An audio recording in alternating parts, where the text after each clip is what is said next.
Trupi gjykues, pas mbajtjes së seancës së këshillimit dhe votimit, me datë 3 prill 2026, publikisht në emër të popullit shpallket aktgjykim. I akuzuari Valon Aliu me shënime personale si në shkrisat e lëndës.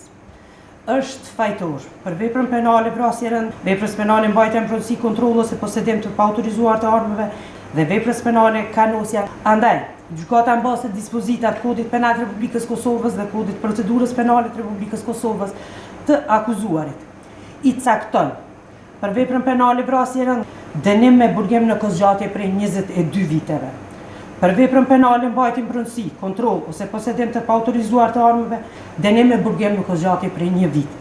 Ndërsa për veprën penale kanosja, dënim me burgim në kozgjatje prej 2 viteve. Të akuzuarit Valon Aliu për 3 veprat penale i shqipton dënim unik me burgim në kozgjatje prej 24 viteve, në të cilin dënim do t'i llogaritet dhe koha kaluar në para burgim nga data 12 prill 2024.